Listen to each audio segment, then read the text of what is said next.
Okay, fantastic. Good morning. Good morning to everybody. Thank you for joining us and for joining me, for joining us.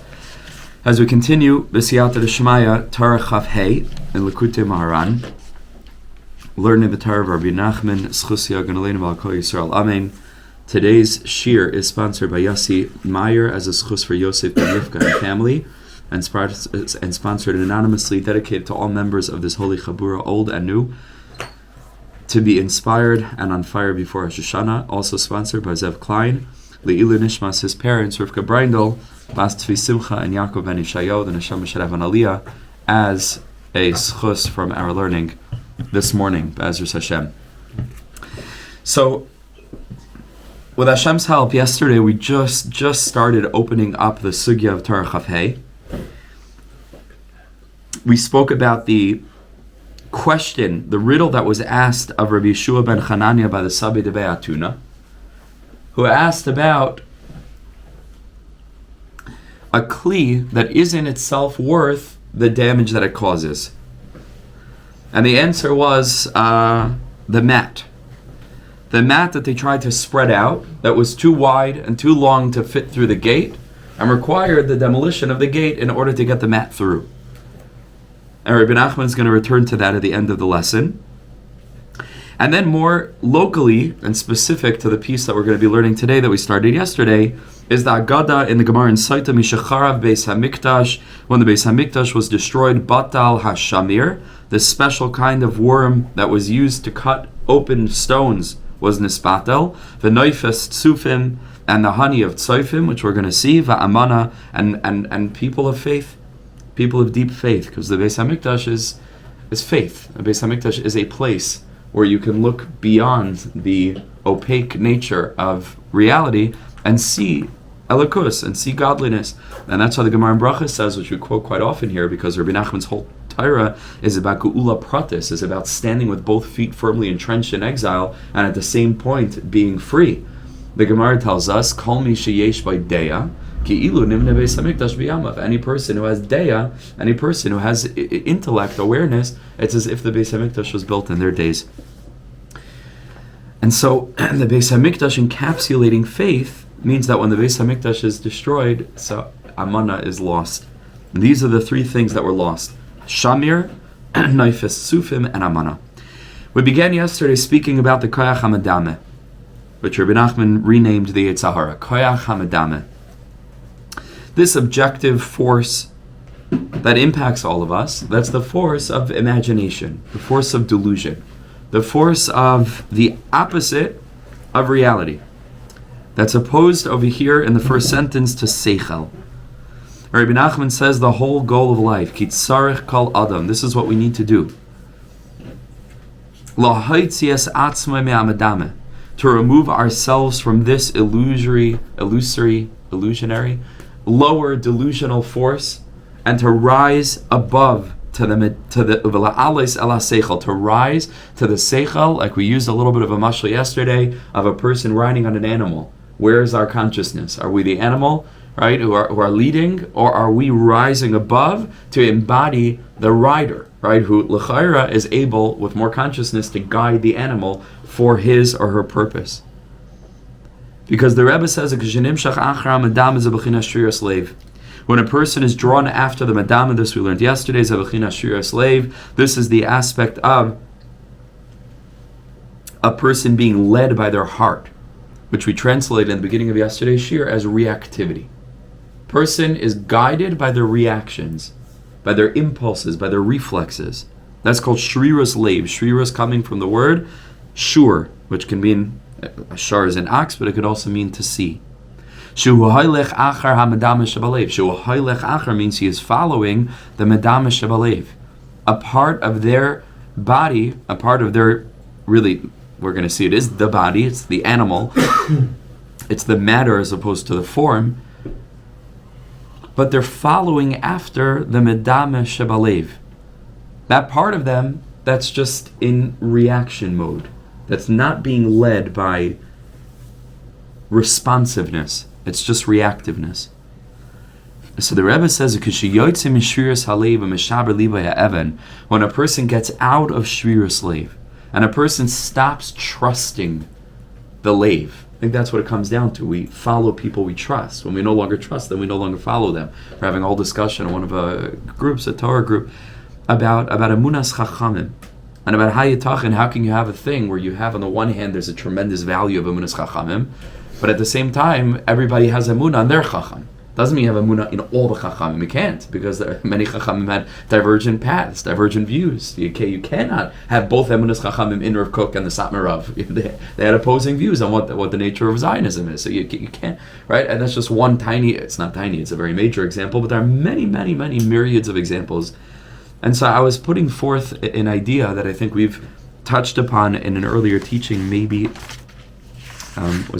Torah Zion, where we spoke about Emunah and Emes. I'll just read you one line from Torah from Ice Beis over here in Torah Zion to remind us all, Aval I Efshar Lavi La Emunah Ela Al Yedei Emes. Because there are two things, there's Emes and Emunah.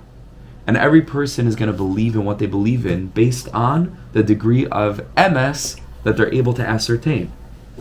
Meaning to say the human being has the capacity, given a seichel, to be able to discover intimations, at least, of the ultimate truth. And that's going to vary for each person. Different things are logical to different people. Different brains work different ways. L'chaira, in a healthy environment where a person isn't being compelled into one faith or another faith, in a healthy environment, each person is intended to use their seichel to arrive at a base level of emunah vis-a-vis, let's say we're talking about emunas chachamim, vis-a-vis a particular chacham. And then there are going to be elements of that Chacham's teachings that don't naturally align, resonate, are readily understandable. But given the platform of Emes, so then there's Emunas Chachamim. Because you came to trust the Chacham.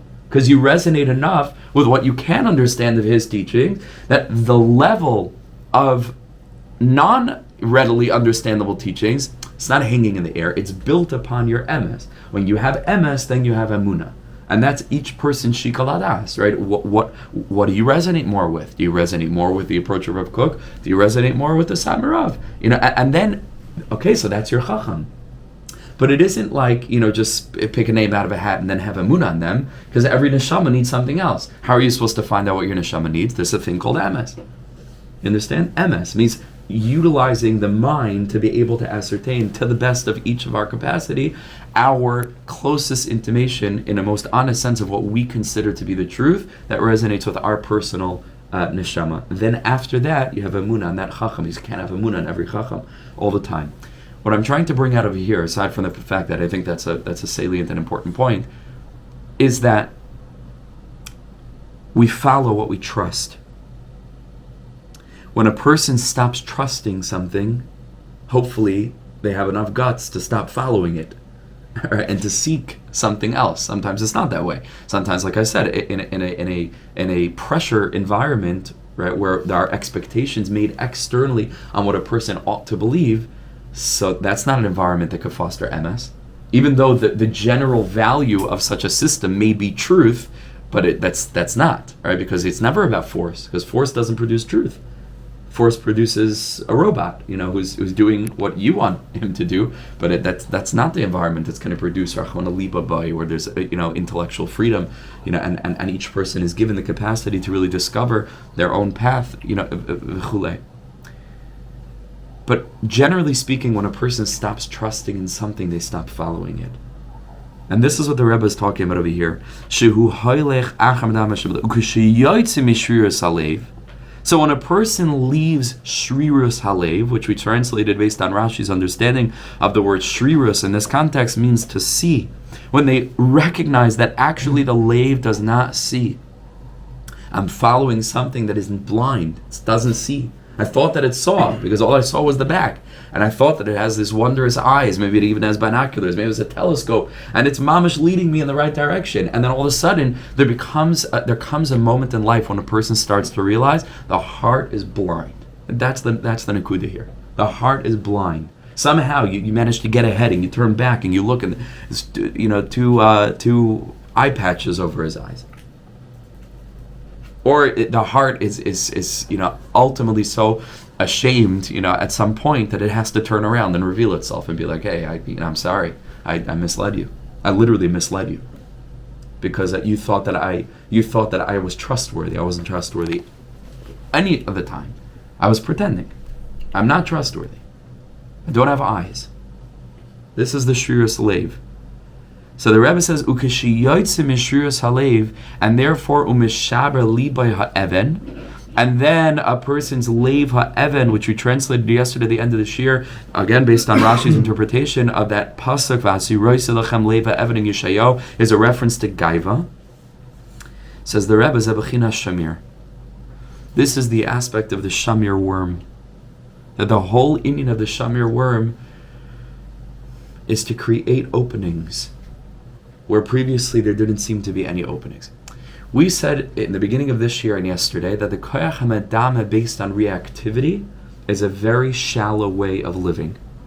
Means to say that a person looks at the world for what the world appears to be in that given moment without stopping, and that's the pause that is the difference between reacting and responding, without stopping to be able to contemplate and to think for a second.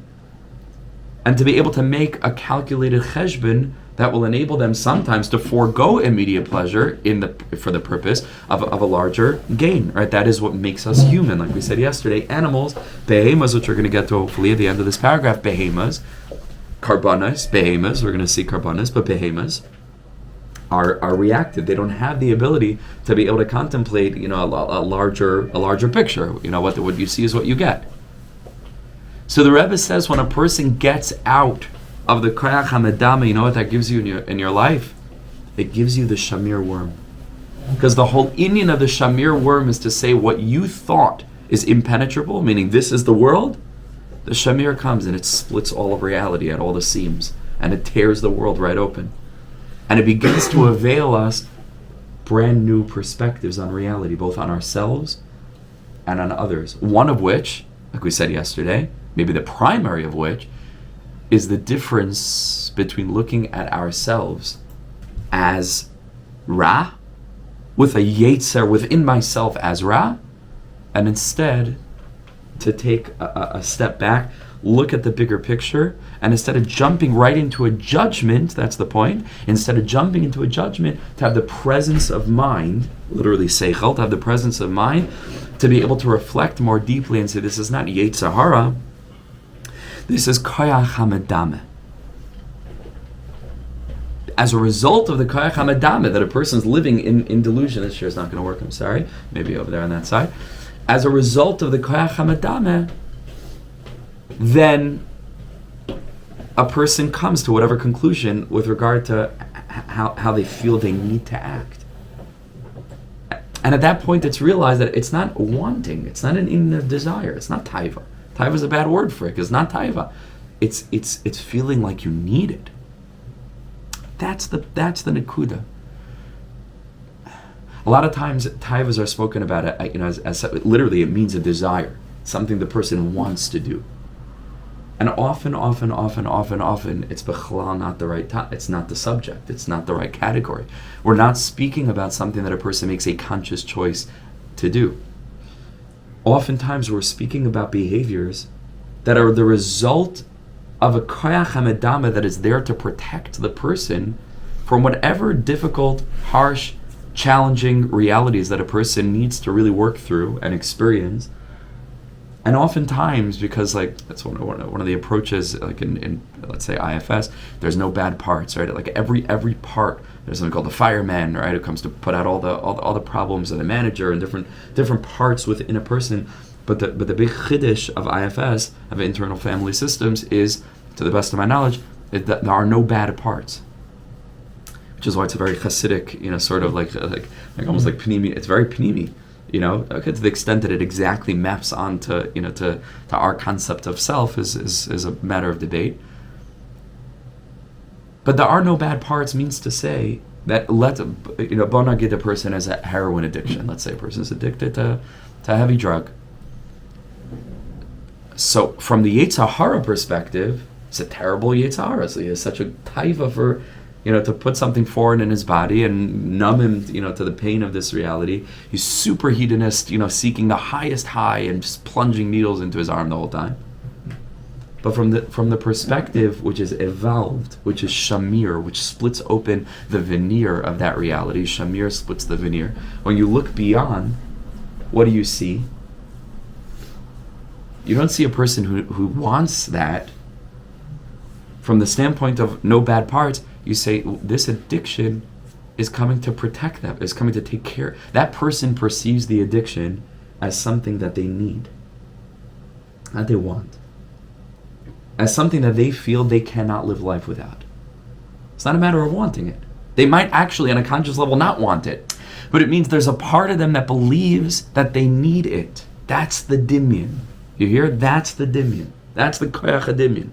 The dimyan is that you need it, that I cannot survive, that I cannot change because if I would try to change, meaning if I would get rid of the worst of my behaviors, I would die. You understand? And that's why I have them, because they're protecting me.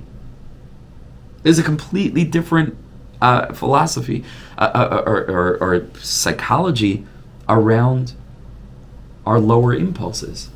Very different than what most people think. And there's an incredible moment of awakening. I had this personal awakening with regard to my own stuff on an amazing workshop that I did a few years ago in Tekoa. It is called Well of Being. It's a dear friend of mine, Rebbe Klein. Highly recommend. I can speak in private because they don't advertise. It's like private little groups. They need to be recommended by therapists, but it is. I'll never forget those 3 days. Ever. The lessons that I learned on those 3 days, I carry with me. It was life-changing. It really was. A 3-day intensive of inner work using different modalities. And outside of the sessions, you're with a group of men, no talking. So outside of the sessions, you eat your meals in silence. I don't want to give too much away in case anybody does it, which I highly recommend. It was a singular experience. Today there are different contexts where they try to create vulnerability. It's like, okay, we'll ask a question and go around the room and everybody has to, but then it becomes like a contrived thing. Like I have to come up with the best answer as to why, and it's not real. It's not. I've been in real situations of real vulnerability. You can't snap your finger and create that. It needs, you have to go chutz lamachana, you have to go away, sometimes in rehabs, things like this, where people go away. You experience the human spirit in a way that your ordinary day-to-day, even if that's lived for 90 plus years, a person will never, ever chance upon, because it just doesn't just happen. It needs to be created. This was one of the early awakenings of that little seminar. What do they call it? A seminar, workshop. It was a workshop. Had a word. Anyway, one of these kinds of things. Retreat. Was the realization that our lowest tendencies are actually trying to be our friends.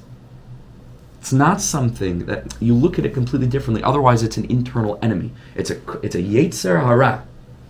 And this realization was, oh my gosh. You're actually mamish. You're just trying to help me, and I appreciate you for trying to help me. You can embrace it. You recognize, actually, it's just you're in medame, meaning because I'm in dimyan. That's why, because I don't have enough consciousness to be able to look at you and to stroke your cheek and to tell you can go now. I don't need you. I'm okay. So then we're all in dimyan. And you think, not you, I'm talking about an addiction, I'm talking about some kind of lower behavior. Right? You think you're needed, and so you're just playing your role. You're not. This is, like I mentioned a little bit yesterday, this is the next level. It's an upgrade. It's an upgrade and I think it develops in tandem with psychology, and as that's developed, we're learning more about people. We have the ability for the first time in history to sit with people and listen to them, because we have our food taken care of, and we have shelter over our head, and people are not out there coming to kill us every night. I was saying, for most of human history, we didn't have this ability, and now it's a dar mitzuyan. It's really a singular generation where we have the ability to reflect back and you get the sense almost sometimes that we're like, even though I know that we're not, I'm just saying, I think that's been made very clear over the last 3 years, and because Hashem, we should only hear good news, but sometimes you get the sense that our generation is post-history. In which other generation did you have museums, that are allowing you to walk through every prior stage of human history? Heritage sites that are marking what used to be here. I'm not sure if they had that, 2,000 years ago. For what was there prior 2,000, they just built on top of it. Hence, if you go to places like Caesarea or whatever, they can show you all the different layers. This is from the Byzantine Empire. This is from, but like the reason why they can show you that is because of the Byzantines came along. They didn't make a museum out of it. They just built on top of it because they were still within history. We are now. It's almost like we've made it. I know we haven't quite made it. We're still in the labor. The woman of reality is in labor, and the Shechina's Kalani Miroshi, Kalani Bizraya. We're on our way out into Geulah, but there is a sense that this dar is different. You look back and you say, this is a generation that's doing healing. Rebbe Nachman and the Torah of Pnimius is developing and becoming revealed in tandem with the sum of these awakenings, and they both impact one another. And these two Chochmah, Bagayim, but it's also by Yidden. There's a lot of Jews. I don't know how that works. Chochmah by secular Jews, Tamin. I don't know, but it's Torah, but it's Chochmah, but it's both, because it's the realization that we've been looking at things both in Kodesh and in Chol and in Kodesh, in a way of tremendous shitchias, in a way of tremendous superficiality. Tremendous superficiality. It's not our fault. Again, I'm not making a judgment. It's just that was also needed, for whatever. They couldn't think too deeply and get into, the complexities of nuance. We had to live in a much more black and white world. Today, if we live in a black and white world, we're dead. Can't live in a black and white world today because it's not a black and white world. It doesn't work anymore. That kind of approach doesn't work. We're seeing that in the rupture between parents and communities of kinds of parents who still are desperately trying to hold on to the black and white, and their children who are living in a world of such color, and which I mean such access really to a world of color and to a world of so many different voices and perspectives and narratives and access to so much information, much of which is conflicting internally, that there's a tremendous break between the old and the new, and that's sort of what we're living in, and it's on us to evolve. It's not a b'diavad that like Nebuch, we live in such a world. Like I keep on saying, I believe in Hashem, and I believe that HaKadosh Baruch Hu is manhig the world. I believe that HaKadosh Baruch Hu is bringing us to the Geulah, and therefore I believe that all of these revolutions are not just the small steps, the mighty, mighty leaps toward the finish line of history. And part of Pnimius means to begin to see things in a more nuanced way, in a deeper way, in a less reactive way. So to take a look at information, and instead of immediately jumping to put a label on it and to say, Yetzirah, bad, Taiva, that, stop. Shamir worm. Split open that reality. Look in. Second, look in. See something deeper. See something beyond the surface. Understand without the medame that wants very much, to sort of put, because that's what imagination is. It puts our first principle thinking, our muschel rishon, what's called in like Gemara learning, onto reality. So that's what is imagination? Imagination is you have a set of facts, and you put your narrative on the facts. That's what dimion is. You understand? That's what dimion is. In other words, it's a very complicated thing, so I keep on going over it. In other words, referring to something as Yetzer Hara, right, without this deeper understanding, is itself a result of medame. Now that we're explaining taivas at a much deeper level, calling it Yetzer Hara is itself a result of koach medame. That is medame. Why? Because you're defining something based on your let's say religious persuasion, because this is what they said it is. It's Yetzer Hara. Again, we could still use the words Yetzer Hara. I'm just trying to give a higher definition of it. But in the baser level, let's say this person's a Rasha. It's Koyach HaMedameh. It's not a Rasha. This is a sweet, precious, holy child that's covered in a lot of dust of many years of pain and difficulty and challenge and hurt and anger. And is manifesting itself in behaviors which the person in his medama thinks that those behaviors are protecting him, and in fact they're hurting him, but he can't see it, but everyone else can see it. That's a rasha. That's a chelik elakamimal. That's a chelik elakamimal in pain. So if I call it a rasha, it's my koyach hamedama, because I'm conferring upon that set of facts my imagined reality. It's b'chlal not real.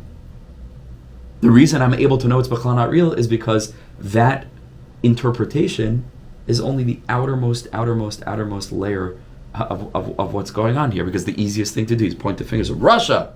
Easiest. It's one word. It's 3 letters. And boom, I just categorized an entire human being with all of the color and the complexity and the difficulties and the experiences and the circumstances and all different layers of that person. And I put on him with my koyach hamadame. Ooh, that's what he is.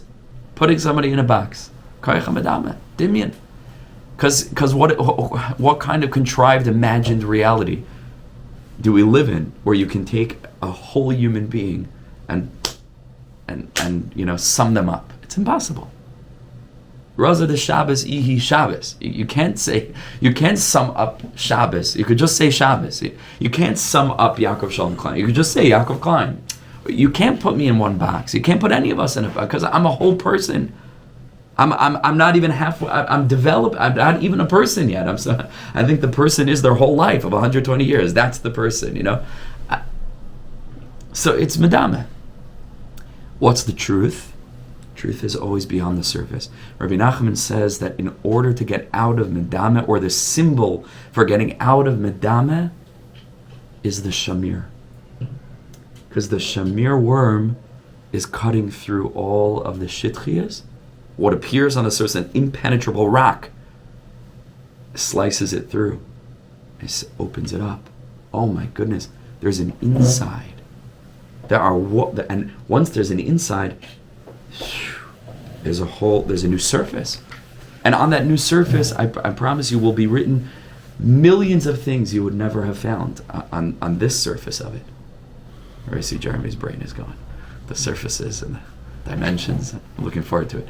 Once you split it open, you understand? Because otherwise, all I see is this. Rebbe Nachman is speaking about dimensionality. All of a sudden, boom, it's 3-dimensional. It's new surfaces that are revealed. What's written on those? You know what's written on those? It's like potato kugel. My wife was explaining to me, she wanted to know why the top is black. My wife was explaining to her, it doesn't start off that way. It's the same. It's not, you don't put a black thing on top. It's not seaweed. It starts, that's what she thought it was. It starts with kugel. All kugel. And then you put it in and the top crusts over. But once you cut past the crust, it's so soft. So the tzaddik is teaching us that when a person is not living in medameh, they are able to be, it's implicit, again, we're going very much in Iyonat, because it's such an important Nakud. I never given up on the Amud Yomi part anyway, but I do want to move, but it's just so crucial, this. What the Rebbe is implying is that a person who's living in Seichel and not in medameh is able to become a Shamir worm for others. They are able to help other people see past their own perceived surface in their medameh of who they are and what they need, and to slice through their own experience of reality to reveal heretofore unknown surfaces, layers, levels. This is the whole teaching of Nekuda Tova, which we'll get to in its deeper form in Torah Lamed Gimel, Be'ezras Hashem, Abalino the Tova, another few lessons. But we're going to get to this whole thing of what it means to judge someone favorably and to find a good point inside of them. And thereby, said Rebbe Nachman in Torah Reish Pei Beis, which we'll get to one day, you can change a person's whole life. Because you saw in them what they couldn't see in themselves. How? Shamir. Because you're not in Medama. They're in Medama.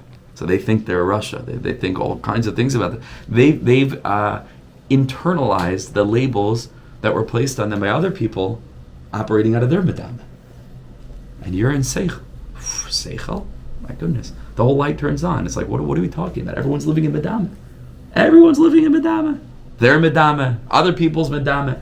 Where's a Baal Seichel? The Rebbe is a Baal Seichel. The Rebbe is a Baal Seichel. Rebbe Nachman says this explicitly in Sichas Haran.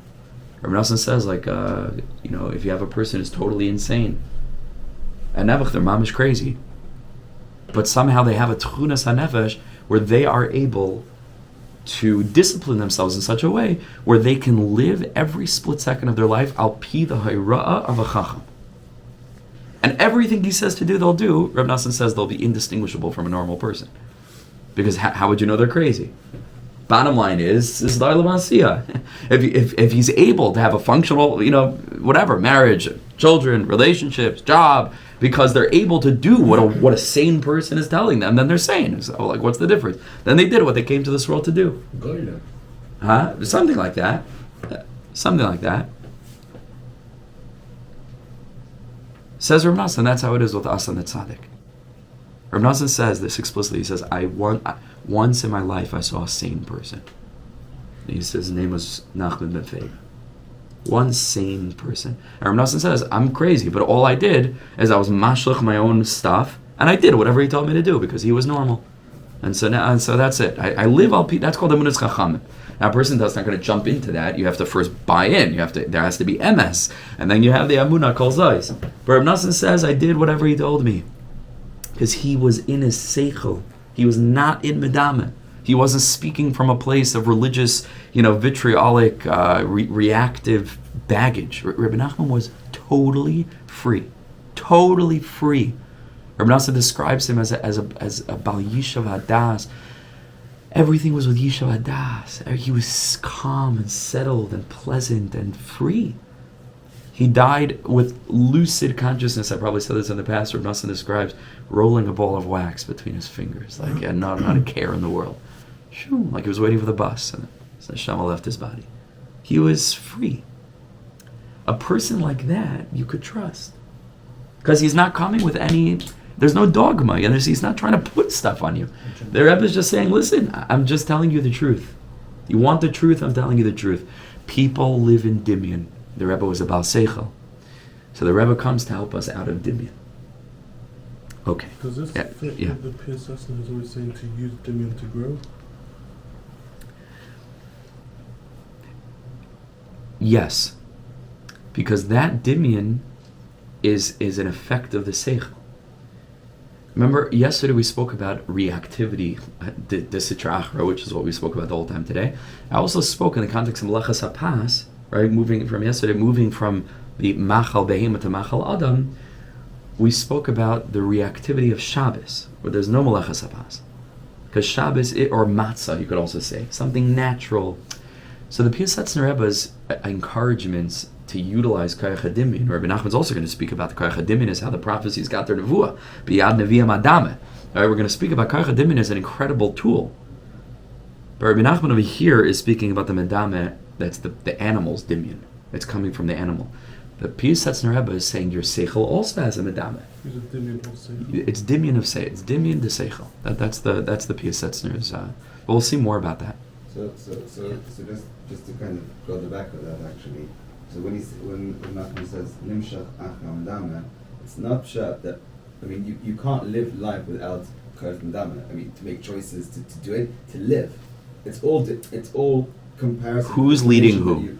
Biduk. Either nimshach acham dama, meaning the behema is leading the rider, or the behema doesn't disappear. The rider is leading the behema. Right, the Madame is nimshach achar seichel, absolutely, and that's the difference. Okay, weiter. Good. Says the Rebbe Zabachina Shamir. Sha'al yaldei nichna even ve'ena hoylech achar taivas hamadumius v'hoylech achar haseichel. V'chol zman shelo hoitzi sichlei al ha'poel, says the Heilige Rebbe Schus Yagnolina weiter. The more a person, or all the while that a person has not yet removed his seichel from potential to actual, where he's not actively yet using his seichel, so then we would call his intellect or capacity for reflection to be in potentia, in potential. Even if that person has already gotten out of medame, but there's like an in-between place, or they're out of medame, so they're working on being reactive. You can say a person's like self-help, a person's like working on that, but they've not yet risen to the level of real seichel, of clarity.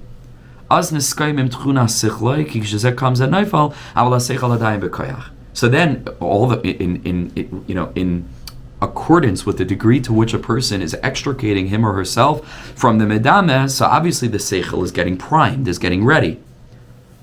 But it can still be bekoyach, it's not used. When a person uses their mind to contemplate the truth, and to seek and to search and to meditate on the truths of reality that should be guiding us. So it's like a person understands, well, let's say the person wakes up and they say, this is killing me, but they don't know what brings them to life.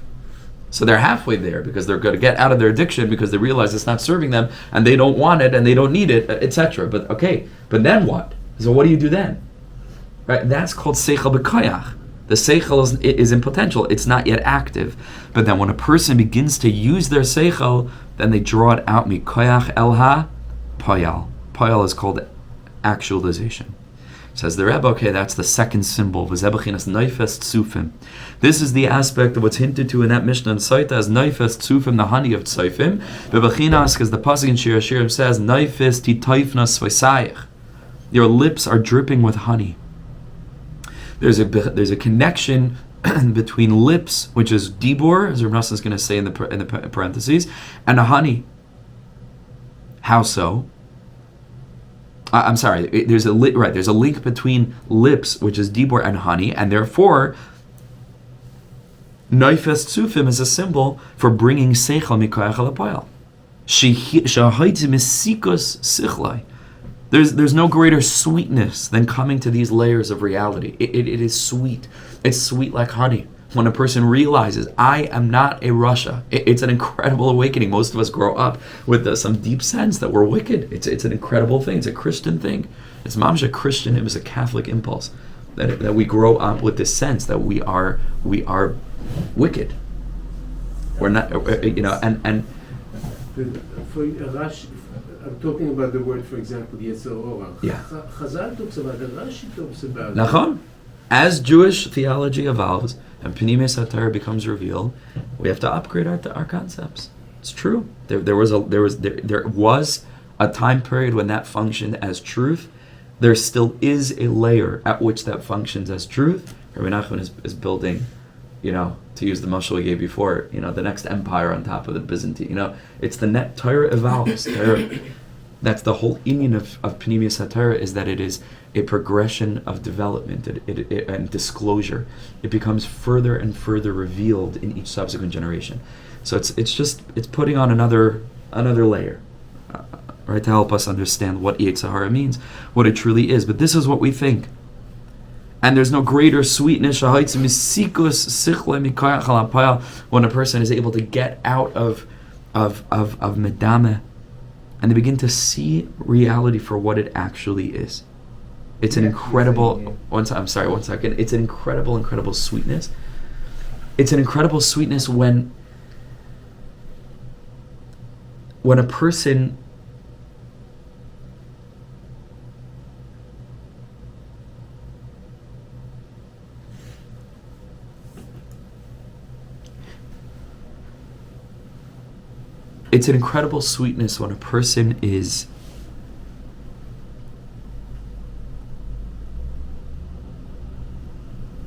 is able to get out of the dimyan that causes them to perceive a world that's closed, and the world opens. And that's an incredible sweetness. Shahoitzim is sikos sichla. So that's the symbol of dvash, right? That the Rebbe is using noifes titoifnos of soisayich. The noifes is noifes tzufim. That's honey. It's sweet. Shahoitzim is sikos sichla mikoyach lapoyal. So what's the reference to sfasayim, to lips? Dibor says Rebbe Nachman v'zesiv soisayich hu b'chinas moitzi mikoyach al hapoyal shu b'chinas dibor, because that's what dibor does, right? Dibor takes intellect that's internal and it expresses it mibachutz. That's why dibor is always at tzimtzum, right? It takes that which is ethereal and it brings it out into kalim that can be actualized, implanted through others' ears into their brain, take root. This is the process of creation. Is the process of the Sar Mamar Shavem Niver Shemayim V'Aretz. Diburim. Yeah.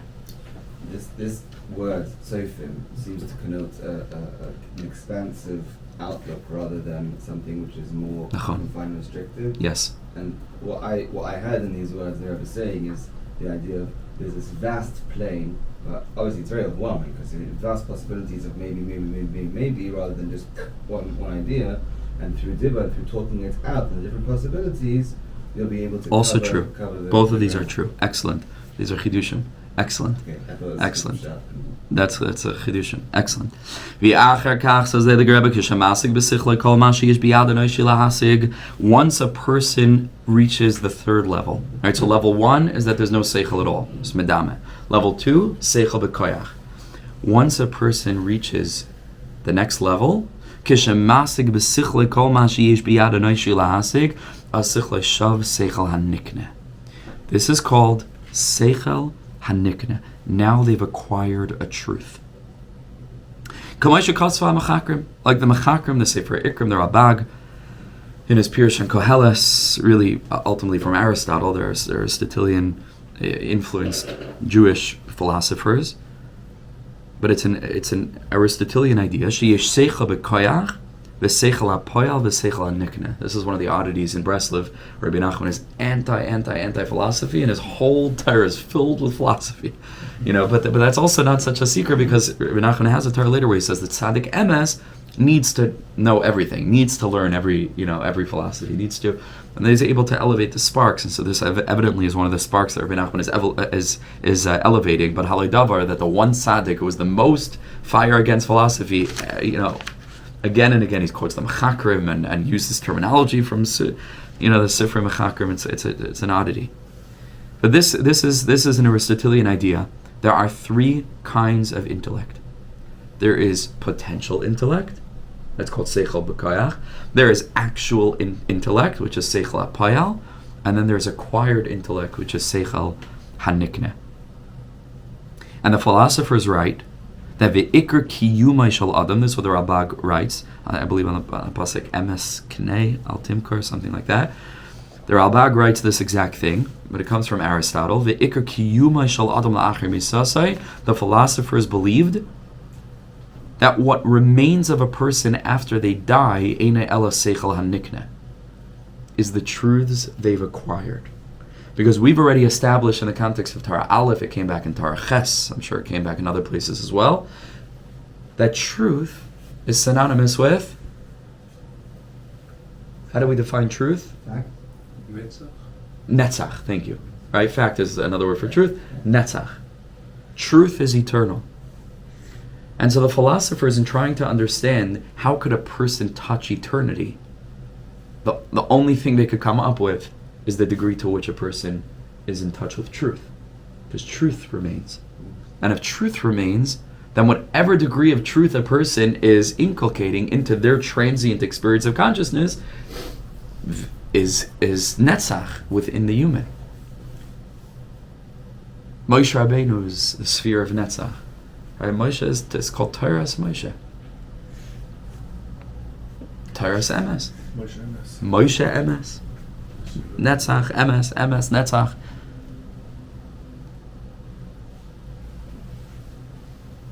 But it has to be a truth. It has to be a truth. Not a lowercase truth, as a subjective truth. That basically is another word for, subjective truth would be belief. And it's sometimes very scary to think about the following thing, but it can be very instructive, even though it can be very destructive, but it could also be constructive. It's sad to say, but it's true. I think it's a capital T truth. Another word for belief is opinion. Another word for belief is opinion. It's not, because if it's not an opinion, then it's objective fact. But the realm of beliefs, why don't we say opinion? My opinion is Judaism is right. It's my belief. Because it's a complex cluster of opinions. Right? Meaning it's a complex cluster. But ultimately, I don't know the truth. I'm a human being. I don't know. So we began this year. Every person has access to emunah, to MS rather. You use your degree of MS to the point that you can, but then you don't say, I have the truth. I have the closest estimation that I can personally come up with as to the truth, and I can hopefully, demonstrate, show your work. I can demonstrate how I got here. Hopefully, that's a hope. Every person needs to know how they got to what they got to. But ultimately, a belief is an opinion or a cluster of opinions.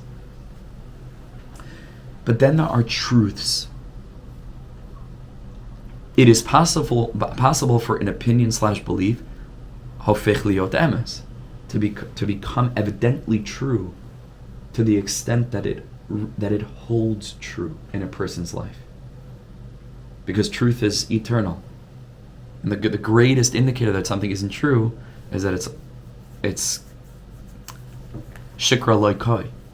I think, like the Gemara says, the word sheker, the Chof has a big, huge, long leg, and it can't stand on one leg for very long. Kushta koi, MS stands because it's block letters, like we learned in previous lessons. When a person discovers a lasting truth, and it can take, as we're about to learn, probably tomorrow, it can take many, many, many years and many gilgulim and cycles and striving and falling and striving and then uncovering a little bit more of that truth until a person finally reaches a lucid, clear grasp on some facet of reality that then it sticks, really sticks. Seichel b'koyach, seichel b'poil, but there's not yet seichel hanikne. Seichel hanikne, meaning what will remain of you and me forever and ever and ever, is not what our fleeting opinion might be, or even what our sometimes long-held belief about something is, because those can be subject to change. It was those aspects of reality that we so deeply integrated into ourselves that they became us, we became them. They were truth from the standpoint of our subjective flash of consciousness that comes down to the world for hopefully 120, and Chabad they say 180 years. Because that's reality from my perspective. So something that remains, that when it sticks, and that doesn't just happen out of the blue, although sometimes an epiphany can happen, and that changes a person's life, one of these retreats like I mentioned, 3 days, and something sticks with you, once you uncover a truth, and literally it becomes part and parcel of you, then it will always be part and parcel of you, because it wasn't just part of you, it was you. It was you. So what they write on a tombstone, sure, a lot of thought goes into that. Because like we said before, how do you sum up a whole person? Just write their name, and then whoever knew them, and whoever didn't know them, is no amount of a loving father, grandfather. It doesn't help. You don't know the person. It doesn't help. Even a whole biography, you should know a biography.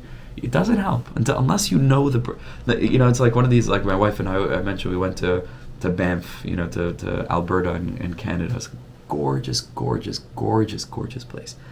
Mom is like a different planet. In preparing for the trip, we looked at plenty of pictures. It's not even like to say you can't compare is an understatement. It's bichlal not the same thing. It's can think of 10 different Mishalim. It's so pathetic vis-a-vis being there. It's not even close. Experience. So whatever they write on the tombstone is not on the caver. It's not seva. But whatever they write, we hope it's true. Hopefully, is what remains of that person, even in Olam Hazeh, lanetzach. Let's say a matzeva is there until Be'ez Hashem. So matzeva is supposed to be for all eternity. It should be an eternal marking place of where that body is. But it is the articulation of the nitzchias that person will take with them, because these are the things that person stood for. Daika, kushta koi. These are the things that stood in that person's life. These are the values that they owned. These are the truths that they, not just a fleeting thing. Seichel hanikna. Seichel hanikna. So the Rebbe says, "V'ikar kiyumai shal adam la'achar misasai." There are truths that life will avail to you, and it can happen. So we're going to say over many, many, many years. But slowly but surely, a person begins to mature, and slowly but surely, a person begins to wake up, and to begin to see things with a little bit more honesty, and to begin to see things hopefully with a little bit more clarity. Sometimes the older people get, the more indimian they get. Sometimes the older people get, the less indimian they get. Especially if they should encounter somewhere along the way a tzaddik who wasn't in Dimion, whose whole sole purpose is to help us out of Dimion. That will stay with you forever. Forever, forever, forever, forever. And it's already your ticket to Netzach, and your experience of what's called in the Gemara Brachos, Olamcha Tira B'chayecha. It means to experience your nitzlias already now, because you found the truth, and the truth is sweet. And the truth will set you free. Right? V'ikar kiyuma shalom la'achar misasa ena elo seichel hanikneh v'zeh hash'aroisav la'achar hamisa, and that will be your olam haba. That because that's who you were sent down to this earth to this world to sift through the Amud shikra, so much sheker, to discover whatever truth you could, because you were roidif it. You were roidif emes. You were mevakesh emes. You didn't just take somebody else's truth and just on board it, slap it on there and carry on. You sought it. You sought it. You seeked and seeked and seeked and seeked. Emes, and then you'll build your Amud on top of that. But you looked for Emes. Sebechinas emana. And this is called Amana. It's amazing things. The Rebbe is using the word Emunah. They just spoke about Emes. But we're explaining Hainu Hach. Because you cannot have Emunah without Emes. Ki Amana Lashon Kiyum Davar. Says Rebbe Nachman. That's why the word Amana literally means like Kiyum Davar. Right? Like Vaya'amin Davar. It's a pasuk, right? To back up your words. Emunah means it's a Kiyum. The person is faithful. Right? Nasata be'emunah. That you do business faithfully. It means were you reliable? Was it mikuyam? Lashon Kiyum Davar. So if we're keeping track, and this will end, Shamir, Neifis, Sufim, and Amana are these three levels. Shamir is to get out of the koyach havendame, but the seichel is still bekoyach. Neifis, Sufim is to bring the seichel mikoyach el ha-poya. Amana is seichel ha-nikne. As Hashem will continue tomorrow. Thank you so much. Ashreinu. Thank you to everybody who joined us on Zoom. Have a wonderful day. Thank you to anybody listening to the recording. אני הבן ואתה האב שלי שכל כך אוהב אותי האב שלי מלך חי וקיים על כל נשימה שאני